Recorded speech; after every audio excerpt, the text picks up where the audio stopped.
รึ่งทางแน่นี่นะไปในบ้านดงพี ก็ได้ครึ่งแน่นี่นะฮะไปบ้านนั่นว่าไปบ้านดงพี บ้านหลวงพีนะผู้ปฏิญาณเด้ รถบ้า อ๋อไปหน่อยอันนี้ต้มสดเนาะ เพื่อนใส่กินแบบนี้มันจะ เนี่ยมันจะ ตูดมาหัวโต๊ะ กินข้าวไปหน่อยพอสิที่บ่ได้นั่นเนาะ เรื่องอะไรศิลปะ เป็นไงบ่ได้ครับแต่ว่าอดหมอบอกไปหาหมอบอกว่าอดแต่ว่าช่วงนี้ เป็นอะไรเนาะกุ้งทอดกรอบ กูไม่มันได้เดี๋ยวมึงก็นะ เอ้ามันอยู่ใกล้เลยด้าน230,000นี่นำด้าน200,000บ่230,000ปีเบิดไป1,230,000 กีบเป็นยังไงเนาะ 1 ล้าน2 แสน 1 แสน 2 แสน 3 แสน 4 แสน 5 แสน 6 แสน 7 แสน 8 แสน ยังขาด โอ้โห โอ้จะ หาคนมาตื่มเลยที่บัดนี้ เก็บเวลาแล้ว บ่เป็นหยังเนาะมื้อนี้พอดีทางแม่ยายตาพี่น้องเพิ่นฝากเงินมาเนื่องในโอกาสวันพุธจีน โอ้ วันพุธจีนคือว่าวันพุธจีนก็คือผ่านได้เนาะ มาแล้ว ย้อนหลังพี่น้องเพิ่นบอกว่าให้เลี้ยงกับข้าวทีมงานในเด้อว่าซั่นพี่น้องเนาะเฮาก็พอดีมีโอกาสได้ขึ้นมาพร้อมกันนะก็ได้คันคือว่าสิกลับมาได้สิโปนแล้วจังเลี้ยงก็คือยันบ่ได้บ่ยัน บ่ได้พ่อกัน บ่ได้พ้อกันคือเห็นคือฮู้แหละเนาะเดี๋ยวตอนนี้ยังอยู่อยู่นะ ขอบคุณหลายๆเด้อแม่เด้อเนาะขอให้อยู่ดีมีแรงสุขภาพแข็งแรงเนาะปราศจากโรคภัยไข้เจ็บทั้งปวงเนาะ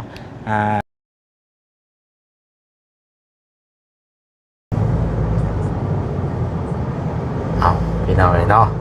เปิดภาพมาพอกันคือเก่ายังอยู่ในรถอยู่พี่น้องเลย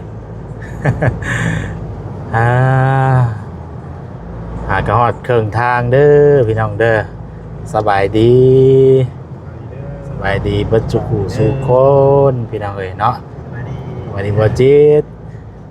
พอกันมื้อนี้โดย4 คนเนาะคันละ4 คนพี่น้องเอ้ยพอดีฮอดเที่ยงเลยพี่น้องเอ้ยเนาะไปยังบ่ฮอดจอดบ่ถึงพลังงานเริ่มเบิดแล้ว พลังงานรถยังบ่ทันได้เบิดแต่ว่าพลังงานคนเบิดก่อน เอาไปเติมก่อนพี่น้องเอ้ยเนาะไปกินข้าวก่อนเด้อพี่น้องเด้อมื้อนี้ก็พอดีทางแม่ยายตาพี่น้องทางแม่ยายตาเพิ่นฝากเงินมาขึ้นบ้านเรือนชานใหม่ของแม่ตู้คูณนั่นแหละพี่น้องเอ้ยแต่วันนี้ทางแม่เพิ่นว่าให้เลี้ยงกับข้าวทีมงานแน่เนื่องในโอกาสมื้อกุดจีนพี่น้องเอ้ยเนาะวิทย์ได้บ่กุดจีนวิทย์ได้เนาะแต่ย้อนหลังถ้าย้อนหลังเป็นอะไรเนาะย้อนหลังเรียนกับเขาทีมงานกับพอดีว่ามื้อนี้น่ะโอกาสเนาะไม่ว่าโอกาสทีมงานไปรวมตัวกันพอดีนะทีมงานพอดีรวมตัวกันพอดีแหละก็เลยสิเอาโอกาสนี้เรียนกับเขาทีมงานก่อนไปหน่อยจากนั้นก็ขอบคุณทางแม่เพิ่นหลายเพราะว่าสิขึ้นไปเซฟโปนแล้วก็เลยพากันกินข้าวกินน้ำแล้วก็สิเรียนกับข้าวกับน้ำทีมงานก่อนพี่น้องเอ้ยเนาะไปติดตามบุญน้องกันพี่น้องเอ้ยโดยเอาพี่น้องเอ้ยเนาะไปรอบพี่น้องเอ้ยเนาะพอดีฮอดอันเครื่องทางเนาะเครื่องทางพอดีแวะกินข้าวก่อนพี่น้องเอ้ยอยู่บ้านยังก็ว่ายังบ้านปะยังว่าผสมไส้ผสมไส้มาผสมไส้พี่น้องเอ้ยเนาะ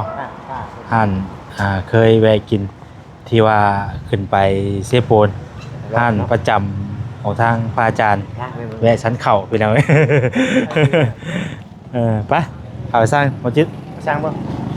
กินเต็มที่เลยเด้ออิ่มแล้วเด้อพ่อก็ได้ดิบ่กินก่อน เต็มที่ป่ะ เอาสั่งกินเต็มที่เลย เมฆเต็มที่นี่ กับข้าวนี่แหล้วสั่งกินเอาแบบเอาอยากกินหยังก็สั่ง เป็นผู้อาจารย์บ่ได้แบบใด เอาแบบกับนี่แหละ ครับเนาะ เอาแบบกับเอาข้าวเหนียวเอากับข้าวเหนียวก็ได้อืม นี่ลาบเนาะ อ่า ก้อยปลา ยังไง ก้อยปลาป่ะ กายกินตามเบิ่งก่อนตามอะไรคนเบิ่งว่าสิกินหยังหั่นน่ะเลือกเมนูเนาะ เลือกเมนูก่อนพี่น้องเอ้ยว่าสิ น้ำซินน้ำตก เอาทอดลูกข่างน้ สดดุกคนต่างคือนั่นแหละ ำอืม เอาไปไปข้างหน้าก็ได้ เอาคุณครับเมนูข้าวเหนียวเนาะ เมนูข้าวเหนียวข้าวเหนียวมีบ่ ตรงนี้เดี๋ยวไปซื้อให้จ้ะ อ๋อโดย ปลาปล่อยปลาไปซื้อ ก้อยปลา ข้าวเหนียวนี่เขาจะคนป่ะ8 คนป่ะ ไก่ เอาโพลิทิปเนาะโพลิทิปอินอยู่ป่ะ ก็เป็นกับปลา เอาโพลิทิปก่อนก็ได้เนาะอ่ะ เอาโพลิทิปก่อนก็ได้ กินตัวปลาปล่อยปลาก่อน ก้อยปลา ก้อยปลา อันนี้หมอเซน ปล่อยปลานี่สองมั้ง เอาสองเท่าเนาะ ก็สองโดยซองก็ได้ ต้มไปสองมั้ง ต้มมาว่าต้ม ต้มกะให้ก็เอา ครัว แล้วก็ครับทอดลูกข่างพร้อมทอดลูกข่างน้ เท่าดูข่างเท่าดูข่างเราจะกัน ำทอดลูกข่าง3 เท่าดูข่างสาม โดยอย่างนี้บาท ข้าวเหนียวนี่แปดบ่ เพราะว่าเมืองปลาอยู่กี่ปลาอย่างวะปลายังกี่ปลาเครื่องบ่ นี่ นี่นี่ ไข่เจียว บ่ปลายังยังน่ะต้มตัดบ่ ลวก สั้นเลยนี่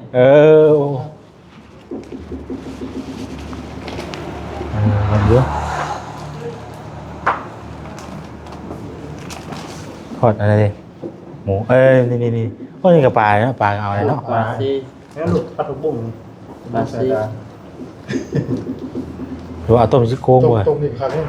ต้มยำบ่นี่ ยำกุ้งบ่โครงเลยโครง ต้มครับ แกงส้มสินงัว เอาชุบชิ้นงอกก่อน กินตัวปลานี่เสียตัว มันก็มีแต่ต้มอะไรหรือว่าพ่อกันบ่เนาะเอาสำนี้ก่อนก็ได้ ว้าวไข่เพิ่มมาด้วยพ่อก่อน ไข่บ่ ไข่ พักได้แล้วก็เอาแล้วก็ แล้วพักก่อน เอาไปกินเขาจัง เหลือสิ่งงัวป่ะทอดสิ่งงัวป่ะ ทอดชิ้นงัว ทอดหมูทอดชิ้นหอยนะ ทอดซี่โครง ทอดลูกข่าง ลูกข่างหรือว่าถ่ายไว้ตา ตามมาเนี่ย โดยสบายดีเอาอย่างน้ำแน่อะไรก็ได้ป่ะให้ว่าอยากกินยังเป็นพิเศษต่างหากเนาะ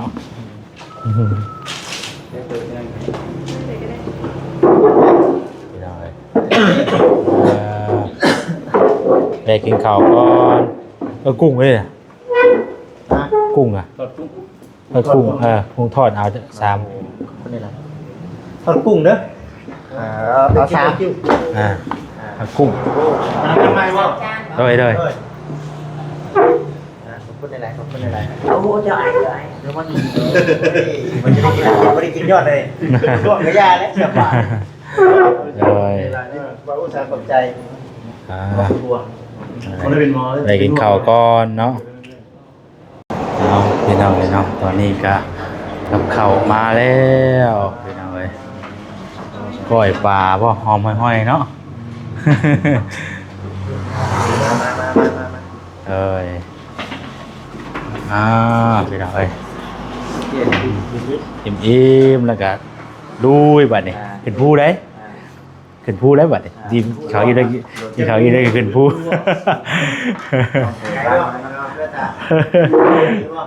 ไปตึกเคยมาแล้ว นี่ค่ะได้ครึ่งทางแน่นี่นะ ไปในบ้านดงพี ก็ได้ครึ่งแน่นี่นะ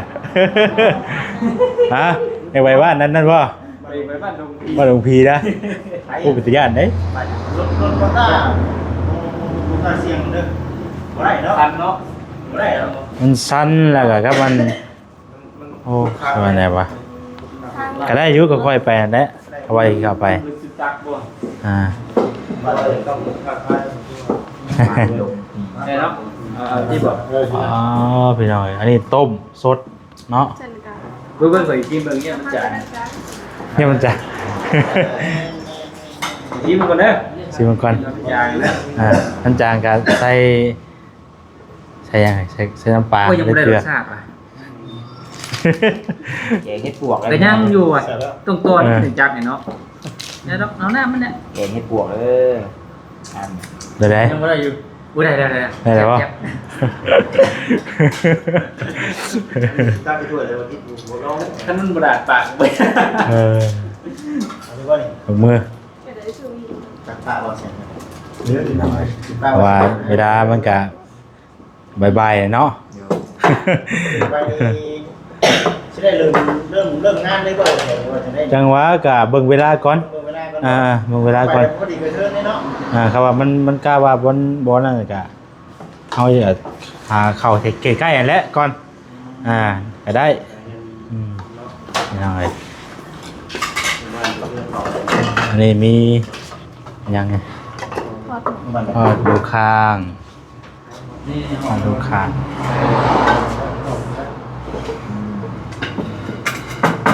เอาตูดมาหัวโต๊ะ อยู่หัวโตใจได้จ้ะ นะ อยู่หัวโตใจเด้ ยังบ่เชิญมันได้ ยังบ่ซึ่งเอียงอยู่วะ เดี๋ยวเนาะมาเจาะเนาะ เอาก่อนอื่นก็เก็บภาพไว้ก่อนเด้อเนาะเด้อ1 2 3 1 2 3โอเคเอากิน เราก็ได้ยินได้ กินจบแซ่บเป็นอิ่มเนาะก่อนเป็นไปฮอด นะ เวลาก่อนเดินทาง ก็อยากมาทำแบบ เราเช็ดเด้อ ฮะเห็นได้หักบ่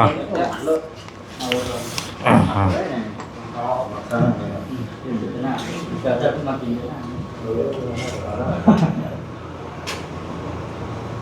บาร์เลยเขาเลย อ่ะ ไอ้พวกกัน มันก็ตามไปถึงบอกมัน ไปหน่อยมาเมนูเฮาบ่ได้ก็มี กินข้าวน้ำ ต้มปลาเนาะปล่อยปลากินข้าวไปหน่อยพอสิดีบ่ได้นั่นเนาะ เรื่องอะไรศิลปะ เป็นไงบ่ได้ครับแต่ว่าวัดหมอบอกไปหาหมอบอกว่าวัดแต่ว่าช่วงนี้ คนนี้เนาะคนอะไรมันจ้อยเหรอ อะไรสิจอยที่อะไรได้เพิ่นจะให้น้ำหนักลงแล้วนะ เป็นบ่ ขนาดเป็นเจอเองเนาะ พอดีอันนั้นเป็นเอาไว้เนาะมีโอกาสได้มาพร้อมกันพบหน้าพบตาว่าจะขู่สุกคนก็เลยเสี่ยงกับเขาทีมงานเลย ครบทีมงานบ่ ครบเลยมันนี่ไม่ครบ อยากได้ไปเรียกพบกันเนาะ ทีมงานพี่น้อง โดยเดี๋ยวกินได้ก่อนเดี๋ยวสิบอกว่าจังใดเนาะ หนึ่งในโอกาสนั้นนะกินข้าวอิ่มก้อนเป็นยังไงมาเด้อเนาะ พอเป็นอยู่ที่หน้าเนาะมีแห้งเงินหรือบ่มีแห้งเงินแล้วต่อไปไปเซ็ตนะ แล้วเพื่อนจับบ่ หรือว่าอะไรอยู่เนาะยังไงพอจะบ่ยังอยู่บ่ยังไงเป็นไง เป็นไหมเป็นบ่เป็นตัวนี้บ่ บ่ได้แล้ว ยังอยู่กุ้งเหรอ กุ้งกุ้งหอยหมูอีกให้หอยหมูอ่ะ อันนี้ต้มยำเลยกุ้งตำเลย คนมาคนเมื่อกินน้ำทำไมทำตอบแล้วอ่ะ ไป เน่าเกิดมาบางเมืองเนี้ยคือ ว่าเลยเอาเรื่องการนี่จะว่าช่วงมันตอนข้ามนี่แหละ บอกช่วงนี้เนาะ ลื่นไปกับแม่นผมไม่ครับ หน่อไม้แล้วนี่ เข้มปลาเข้มหน่อยไปเนาะ นี่เดี๋ยวคือว่าแล้วดีได้ว่าใช้สิบอกเลย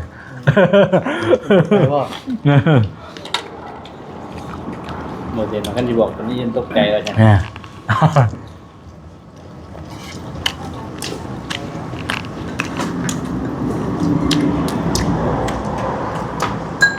แซ่บเนาะ ก็ดูเนาะ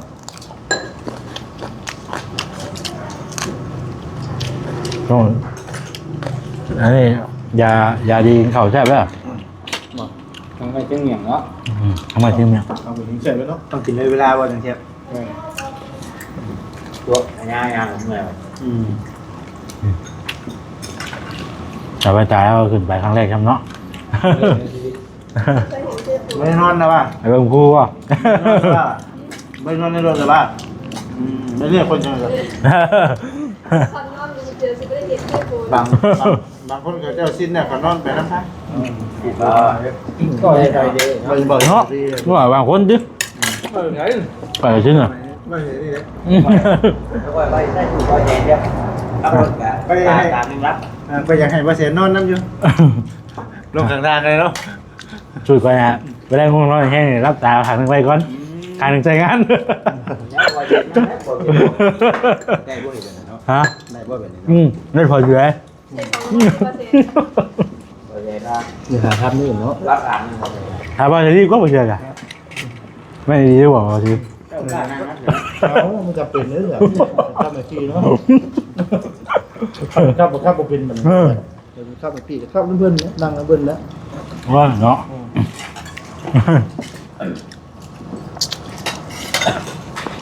เขาเขาง่ายขับกันเขาทราบไปตักไปหรือเปล่า หมักน้ำนี่อ่อนเนาะแค่เลยเนาะ มีกุ้งมาอีกเป็นอะไรเนาะกุ้งทอดกรอบ กูไม่ให้มันได้เป็นมือกล้องนะ มันอยู่ใกล้ดิ กินก่อนกินก่อน แสบๆได้เป็นน้องเด้อเนาะ ข้าวกะหรี่หมู ครับ น้ำหวานด้วยแซ่บดูทอดหูเนาะ ครับ ถ้าเช็ดเป็นเว้ย ฮะ มาแล้วจะทอดมีแป้งทอดเนาะ เฮ้ยเซมอนเซมอน ไม่ถูกของคนแท้ เซมอนเฮ้ยโอ้แมนบ่เซมอนนี่เริ่มไงเนาะ ถ้าต้องปรุงบ่ปรุงกับกุ้งก่อนบ่นี่ ได้ที่ปล่อยทอดไปนะ ว่าเข้าไป เจ้าจุ่มแป้งนะ นี่แป้งจุ่มเราต้องมักแป้งเขาจะหาบ่ เนื้อนะเฮาต้องใส่เครื่องปรุงต่างหากบ่ อ๋อโอ้อื่นเครื่องปรุง ปรุงรสชาติ ก็เดี๋ยวมั่วกับปรุงเพิ่มอยู่ เอาหมดกับปรุงแป้งว่าโอ้จะบอกได้ปรุงไปเลย ใช่แล้วกินคือเก่าเก่าอีกว่า เอาติดบ่เรียบร้อยมานี่ก็ได้ นี่ได้เนาะ ใช่ป่ะเลย เสื้อในภาษาลาวเติ้งยังไงว่าติด แอม แอม โอ้มื้อนี้ก็เฮียนมาได้มื้อนี้ได้ เย็นมาก โอ เลย เคมากเลยเฉพาะ ข้าวมื้อนี้ต้องเฮ็ดได้ได้ เตรียมไปประท่าโดยเฉพาะเลยนะเลย อย่างเช่นเมฆ มีแต่ แล้วบ่จิต จ่ายเงินเป็นก้อนไปหน่อยเนาะ บัว วิอัมวิ อ้ายเด้ออ้ายเด้ออ้ายน้องเด้อแซม แซม โอ้เก่งได้โอ้เปลี่ยนไว้ดิเนาะ พอเย็นจะได้เป็น เอา เนาะ เฮียดิเด้อ กู้แดงกู้แดง นะเคยดึงทำดึง เขา กูว่า เอ้าหลังกุ้งเนาะ แล้วกู เป็นทาง ดึงโมเดลดึงได้ เป็นทางเวียดทาง โอ จีน เคว่าถ้าไม่ได้เพิ่นให้เพิ่นคิดอันคิดเงินได้เด้อด้าน230,000นี่น้ำตัวนี้ก็เอาวะ โอ้โห เอาวะ เอาอะไร เอาเลยเอาเลยครับ200,000วะ230,000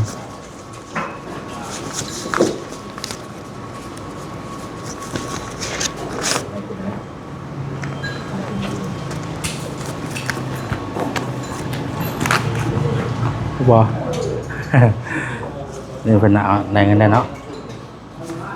บ่หนาวบ่น้ำ หลายดิ ฮะเอาเนาะ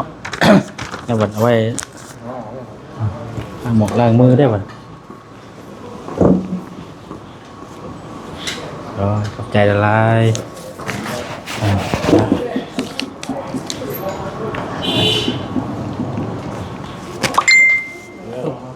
ไป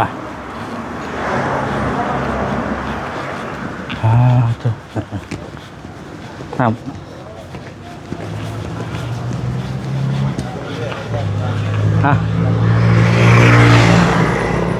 น้ำสาวไว้ตายครับผมว่าตาอ่ะน้ำเจ้าครับชงสาวไว้ตาได้ โอ้ เอา ทางนี้ เอาคักแน่แล้วตัวนี้โมเดลแก้ตัวนี้ เด้อถือมา เออ เอ้ยพี่นะ ยังไงพูดเท่าไหร่ ฮะ พูดเท่าไหร่ค่ะเขาน้ำ พอดีเบิดไป1,230,000 กีบ กีบ พี่น้อยเนาะ 1 ล้าน8 แสน 1 แสน 2 แสน 3 แสน 4 แสน 5 แสน 6 แสน 7 แสน 8 แสน 8 แสนนึงยังขาด โอ้โห โอ้ใช่ หาคนมาตื่มในที่บัดนี้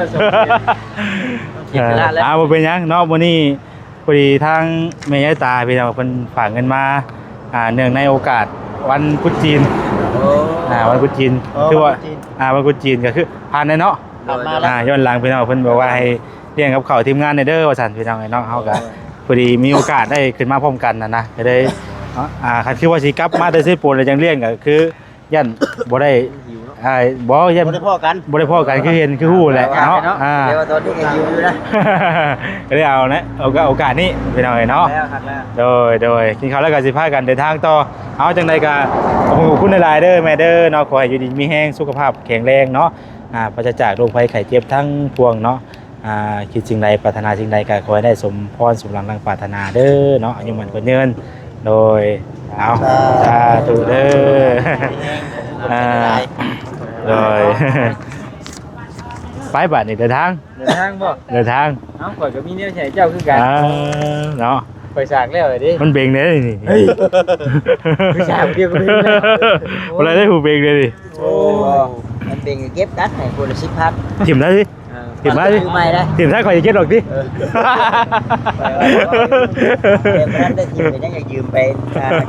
ไปตอนที่ใดกัน ไปเดินทางเข้าวันนี้พี่น้องเอ้ยไปโดยสบายดีเด้อพี่น้องเด้อไปพ่อกันอยู่เซฟโปนเนาะโดย